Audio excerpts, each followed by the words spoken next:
Mais ici, dans notre région, affirmer que l'Ukraine est prête à rejoindre l'Union européenne, surtout près de la frontière ukrainienne, c'est une erreur monumentale ou une énorme bêtise. Il y a donc effectivement du travail forcé, des gens qui meurent, et aucune liberté civile n'est assurée. L'économie est défaillante, et nous les soutenons avec l'argent de l'Occident. Nous ne percevons même pas les contours d'une économie ukrainienne moderne future, et nous ne voyons pas non plus la volonté de mettre fin à la guerre.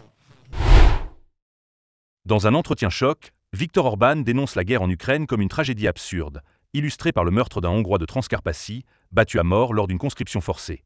Face à une Ukraine en déroute et une UE belliciste qui sacrifie ses citoyens pour une victoire illusoire, Orban appelle à la paix et à la diplomatie, plaidant pour une approche réaliste où la Russie apparaît comme un acteur incontournable. Une voix dissonante qui secoue le narratif occidental. Pensez-vous que l'Union européenne devrait continuer à financer la guerre en Ukraine, ou est-il temps de privilégier la diplomatie pour mettre fin à ce conflit? Partagez votre avis en commentaire.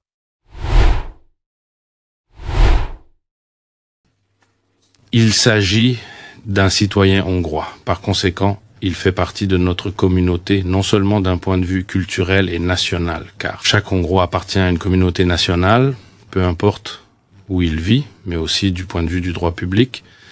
Ainsi, il est également protégé par la Constitution hongroise et par la Hongrie elle-même. Il est peut-être encore plus justifié d'éviter une formulation aussi prudente que j'ai vue dans les médias. Elle n'est pas morte et c'est le résultat d'une série de mesures coercitives.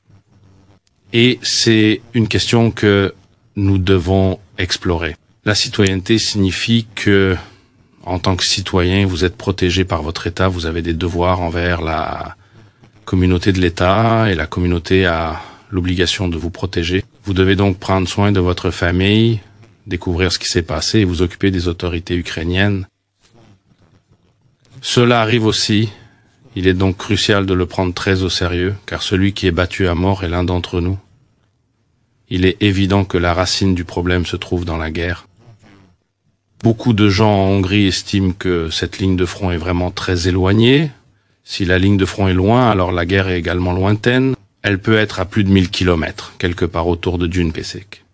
Rien que de prononcer ce mot, on ressent la distance. Cependant, la réalité est que nous sommes en guerre sur le territoire d'un pays voisin.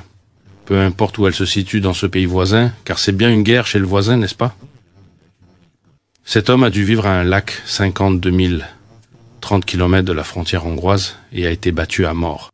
Cette guerre, cette menace, cette peur, et le danger qui en résulte, se trouvent donc juste sous nos aisselles. Il n'est pas exagéré de dire que nous vivons dans une époque de danger, et j'en suis pleinement conscient, car chaque geste, chaque décision, chaque mot peut avoir une signification ici. Et bien sûr, cela met en lumière le fait que le Ost 25, qui était un référendum et un vote sur l'adhésion de l'Ukraine à l'Union européenne, représentait une action commune très justifiée de la part des Hongrois, un mouvement collectif. Un pays où des gens sont tués pour la conscription forcée qui touche tout le monde ne peut pas être dans l'UE. Car si nous prenons le contrôle d'un pays comme celui-là, nous prenons aussi la main sur la guerre et toutes ses conséquences terribles. C'est pour cette raison que, en plus de prier et de faire tout ce qui est possible pour aider la famille du défunt, nous envoyons également un avertissement fort, un coup de semonce à la Hongrie, pour qu'elle comprenne bien que la guerre est ici, chez nous, dans notre voisinage immédiat. Nous parlerons du contexte plus large dans un instant, mais vous avez dit que nous devions enquêter sur cette affaire, car hier, le commandement des forces terrestres ukrainiennes a déclaré qu'un citoyen ukrainien qui n'a pas été tué pour être soigné, comme ils l'ont dit, a été mobilisé sur une base légitime et légale. Dans quelle mesure pouvez-vous être satisfait de cette explication du côté hongrois et quelles sont les options dont dispose la Hongrie? Nous sommes pleinement conscients de la situation en Ukraine. C'est précisément pour cette raison que la conscription forcée est en cours. Cette guerre est extrêmement difficile. On parle d'une guerre d'usure selon le jargon militaire. Le terme grinding est composé de deux mots et a deux significations ici. L'une d'elles est que le grinding est un processus lent, qui se déroule donc de manière continue, lentement, petit à petit, jour après jour. C'est donc véritablement un suceur de sang. Au cours de l'histoire de l'Europe, il y a eu des guerres similaires en Hongrie aussi, dans des régions du pays qui ont changé de main plusieurs fois pendant une guerre.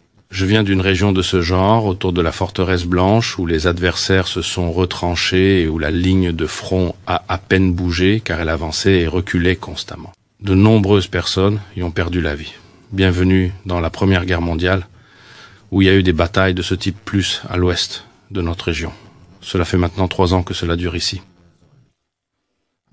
La surchauffe, c'est donc la prolongation du conflit qui prend énormément de temps et coûte un nombre incalculable de vies humaines. C'est pour cette raison que je dis, non seulement d'un point de vue moral, mais aussi en tant que Premier ministre responsable de la sécurité d'un pays voisin, et également en me basant sur votre expérience historique, qu'il n'existe pas de solution à ce type de guerre sur le champ de bataille.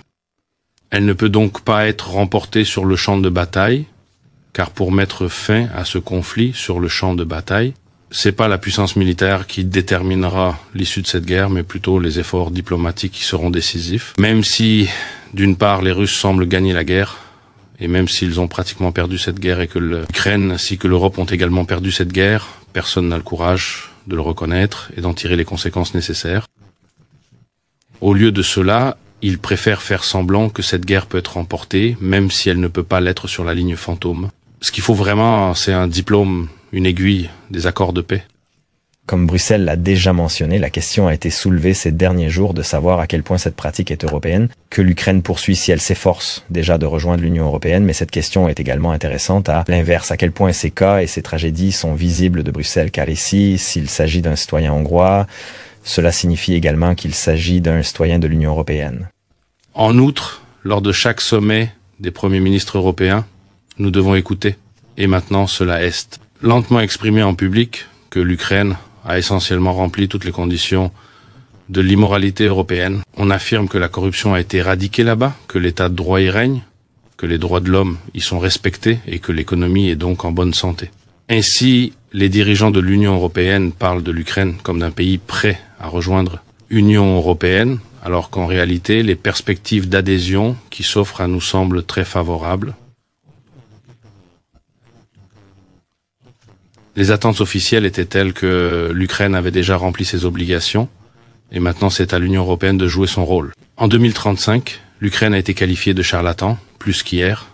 Avant-hier, il y a eu une grande conférence à Rome où cela a été évoqué publiquement. Je me tiens juste la tête. Ceux qui disent que l'Ukraine est prête à l'UE sont aussi éloignés que les Maccabées de Jérusalem. On peut tromper à Bruxelles, mais il faut être très stupide pour soutenir ces positions. Mais ici, dans notre région, affirmer que l'Ukraine est prête à rejoindre l'Union européenne, surtout près de la frontière ukrainienne, c'est une erreur monumentale ou une énorme bêtise. Il y a donc effectivement du travail forcé, des gens qui meurent, et aucune liberté civile n'est assurée. L'économie est défaillante, et nous les soutenons avec l'argent de l'Occident. Nous ne percevons même pas les contours d'une économie ukrainienne moderne future, et nous ne voyons pas non plus la volonté de mettre fin à la guerre. Imaginez que l'Ukraine soit aujourd'hui membre de l'Union européenne. Aujourd'hui, l'Union européenne serait en guerre avec la Russie. Si nous prenons le contrôle de l'Ukraine, nous prenons le contrôle de la guerre. Personne ne le souhaite. Tout le monde à Bruxelles parle de gagner la guerre comme s'ils avaient perdu la raison.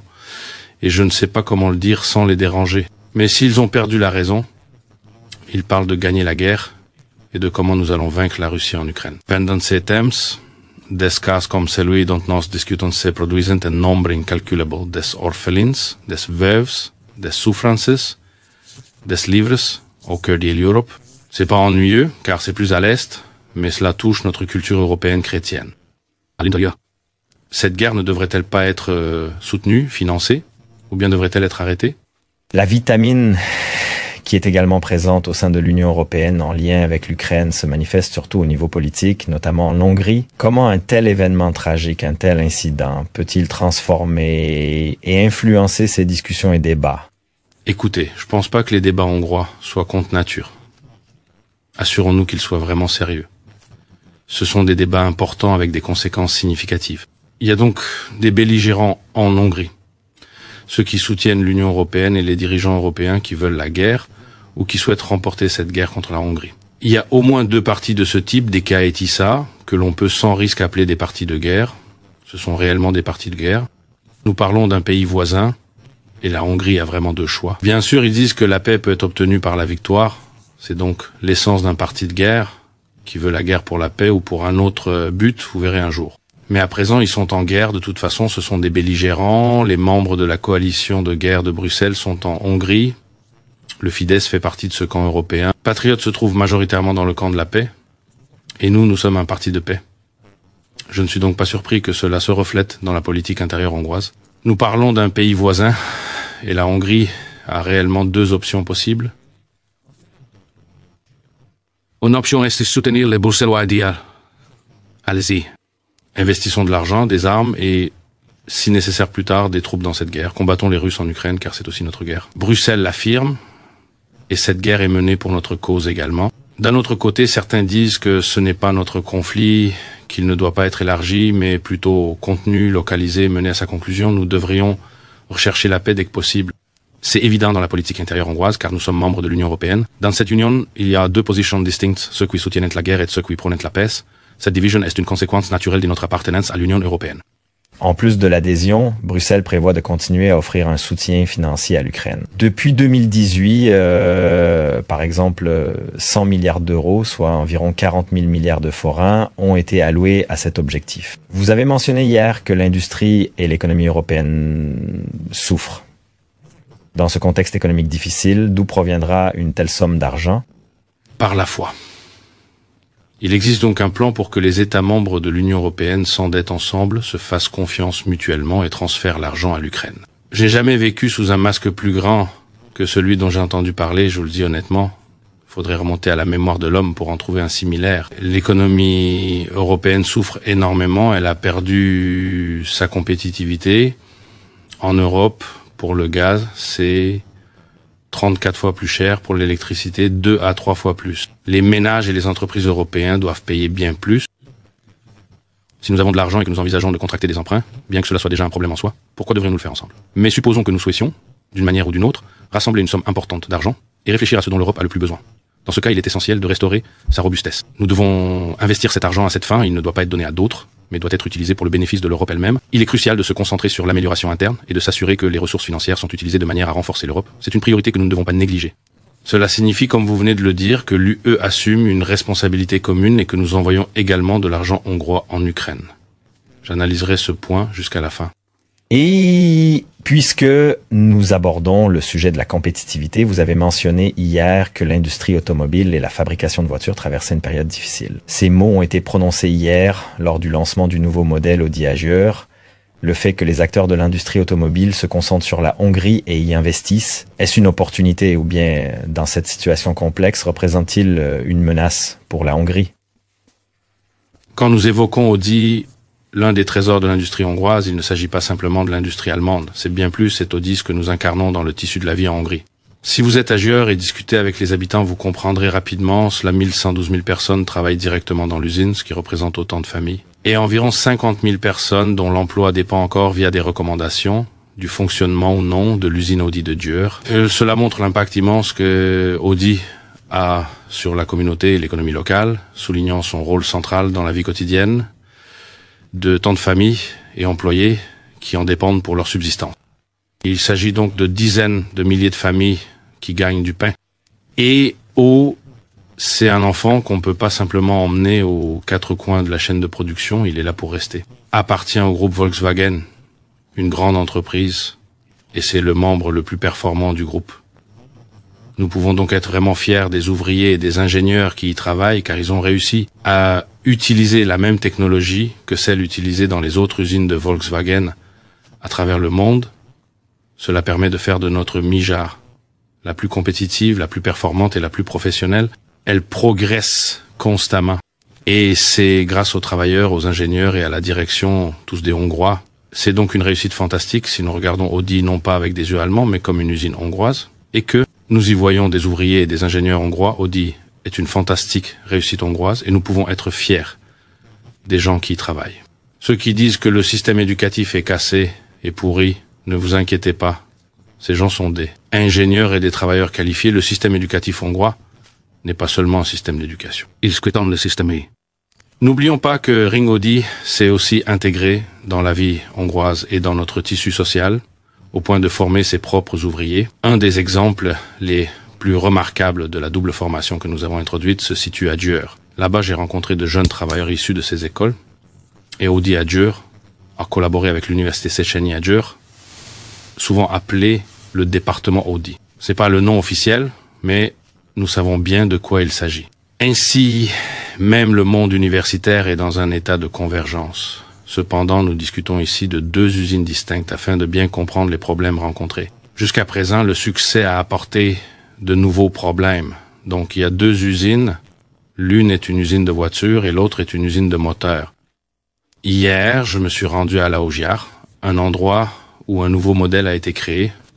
Malheureusement, elle n'est pas capable de produire autant de nouveaux modèles que ceux qui ont été commandés. Cependant, il faut noter que c'est le plus grand moteur du monde. Ainsi, Gieur abrite le plus grand moteur du monde, non seulement à l'intérieur de notre pays, mais à l'échelle mondiale. Néanmoins, il est important de souligner que le volume de production est conditionné par le nombre de commandes de moteurs reçues. Il y a un retard dans ce domaine.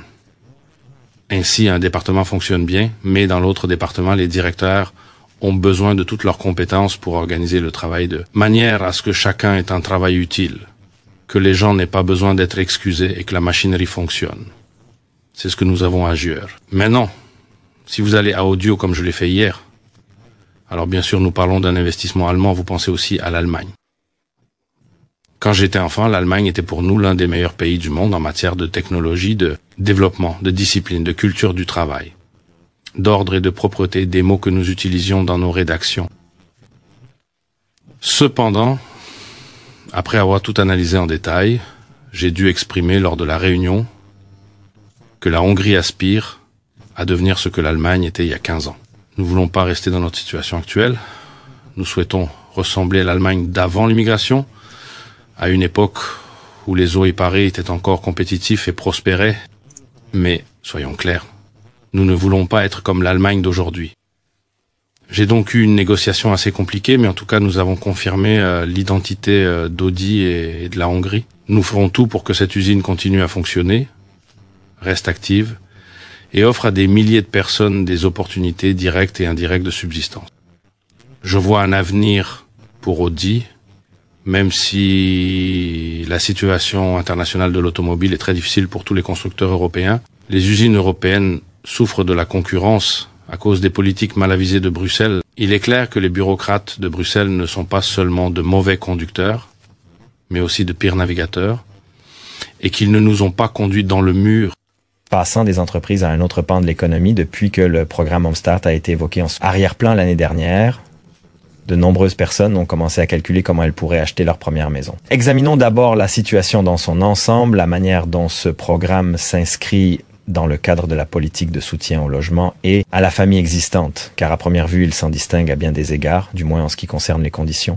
Jusqu'ici, nous avons offert des opportunités aux jeunes familles, car ce sont elles qui élèvent les enfants. Nous avons donc orienté les ressources de la Hongrie vers elles. Mais pour fonder une famille, il faut aussi savoir où vivre avec ses enfants. Pour cette raison que nous avons finalement pris la décision de lancer un programme appelé le prêt immobilier à taux fixe 300. Ce programme est spécialement conçu pour les personnes qui ne vivent pas encore dans une famille, mais qui ont le désir d'acheter leur tout premier logement. Car en effet, s'ils achètent leur premier logement, et que ce logement n'est pas une location mais bien leur propre propriété, cela leur facilitera grandement la tâche pour fonder une famille et avoir des enfants. Cela leur offre une stabilité et une sécurité qui sont essentielles pour envisager sereinement l'avenir. Nous pouvons donc également contribuer à la situation démographique en Hongrie, mais nous ne devons pas en faire une condition. Pour avoir des enfants, peu importe où vous vivez, peu importe votre âge, peu importe votre statut matrimonial, si vous voulez acheter votre première maison, vous pouvez utiliser ce prêt. Au début de l'année, j'ai promis aux électeurs hongrois une avancée dans un certain nombre de domaines. L'un de ces domaines était le soutien aux petites et moyennes entreprises pour lequel nous avons lancé le programme d'Emjan. Si l'argent est versé maintenant, je crois que nous aurons une vision claire d'ici fin août. Je crois qu'on a fait. Le deuxième domaine que nous avons examiné auparavant concerne l'aide apportée aux familles. Nous avons augmenté le crédit d'impôt pour enfants de 50% à partir du 1er juillet et nous prévoyons de l'augmenter encore de 50% supplémentaires en janvier. Je pense donc que nous allons vraiment faire une avancée significative dans ce domaine. Et la troisième initiative que nous avons entreprise, c'est la création de logements. Nous nous attaquons au problème lié à l'accession à la propriété et nous espérons réaliser une sorte de percée importante dans ce secteur également. Comme je vous l'ai déjà mentionné, plus de la moitié des personnes âgées de moins de 40 ans ne possèdent pas leur propre logement, tandis que pour les personnes de plus de 40 ans, Ce chiffre est d'environ 80%. Il est donc clair que les jeunes ne peuvent tout simplement pas accéder à un logement en Hongrie sans bénéficier d'une aide de l'État.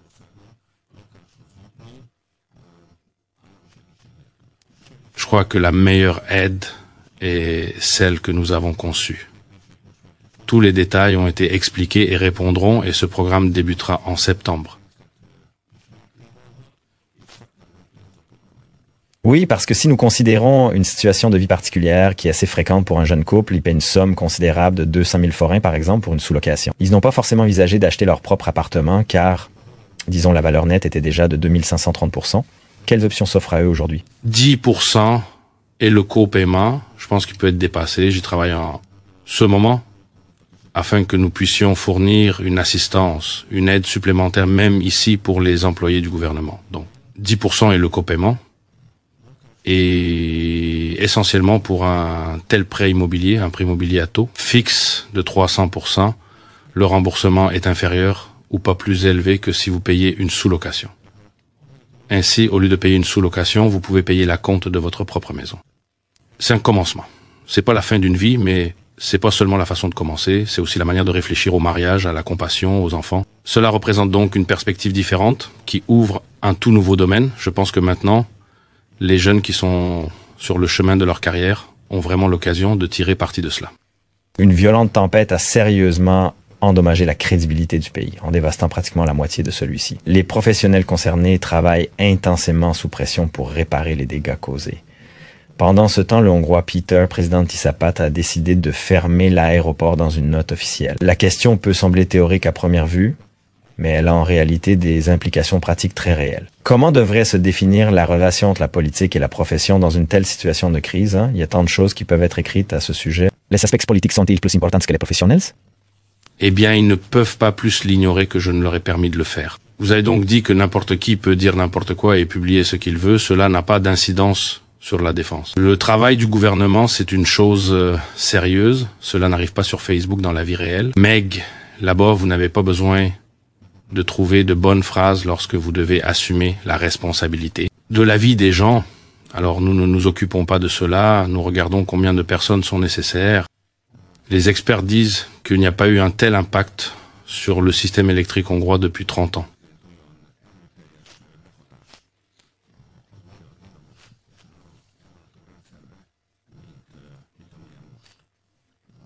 À un certain moment, environ 400 000 personnes ont été privées d'électricité.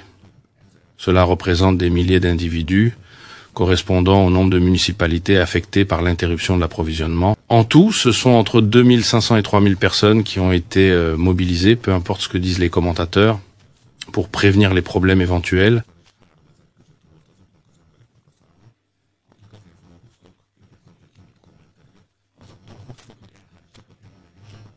Je voudrais également les remercier, car ils ont réussi. La circulation a également été rétablie. Ils sont donc bons, c'est que si Avery dans le centre. J'y ai rencontré des jeunes enthousiastes et engagés qui sont sortis dans la nuit. Je pense que la protection contre les catastrophes a accompli un travail remarquable, notamment grâce à nos pompiers. Bien qu'il reste encore des défis à relever, ils ont réussi à rendre la majeure partie du pays praticable. Je tiens à dire que la police, en cas de catastrophe, les pompiers ainsi que les services de transport ont tous réalisé un travail exceptionnel. Lorsqu'un problème survient, ils semblent capables de fournir des efforts supplémentaires. Le pays peut avoir l'assurance qu'en l'absence d'un grand nombre de victimes, une tempête naturelle d'une telle ampleur aurait pu dévaster le pays. Leur travail a vraiment été crucial pour minimiser les dégâts. Les catastrophes naturelles d'une telle ampleur deviennent de plus en plus fréquentes. On observe des inondations du Danube, des tempêtes de cendres, ainsi que ces tempêtes qui, au cours des dernières années, ont souvent été accompagnées d'inondations. Tout cela survient dans un contexte géopolitique extrêmement incertain. Dans une situation pareille, lorsqu'il est impératif de prendre des décisions cruciales rapidement, il est essentiel de discerner à travers le contexte quelle est la tâche la plus primordiale du gouvernement ou de la politique gouvernementale afin de réagir de manière adéquate. Et c'est vraiment la qualité la plus essentielle qui compte réellement. Il est résolu et axé sur l'action. Si vous observez les 2 à 10 derniers jours, au début de la semaine, nous luttions contre le manque d'eau et de pluie. Puis certains jours, nous faisions face à l'arrivée de la pluie. L'essence du travail gouvernemental réside donc dans la capacité à agir, La prévisibilité et la certitude sont cruciales. Et encore une fois, je tiens à vous remercier, car le gouvernement est... Maintenant, certains ministres n'auraient pas pu éviter leurs problèmes, soyons réalistes. Quand nous évoquons le gouvernement, nous ne pensons pas seulement aux ministres, mais aussi à tous les citoyens de l'État engagés à le servir. Ils dédient leur vie au service de l'État et se mobilisent pour aider les autres en période de difficulté. C'est un travail magnifique qui au quotidien peut sembler assez monotone. Cependant, lorsque des problèmes surviennent, il devient évident que ce n'est pas du tout ennuyeux. C'est en réalité très crucial, captivant et comporte des risques élevés. Ce qui est vraiment important, c'est la qualité des personnes et la qualité des gens qui travaillent pour le gouvernement. Ceux qui sont les protecteurs de l'ordre, les défenseurs contre les catastrophes et les experts en approvisionnement en électricité. C'est cela que nous affrontons encore et encore. Et à la plus haute qualité de trompette, de manière à ce que nous ayons des personnes de classe mondiale capables de réaliser un travail de contrôle, des dommages également de classe mondiale. Ces personnes peuvent tenir bon et se montrer efficaces partout dans le monde. J'ai également interrogé le premier ministre Viktor Orbán sur l'affaire de l'homme hongrois battu à mort lors de la conscription forcée, sur l'économie et la crise du crédit.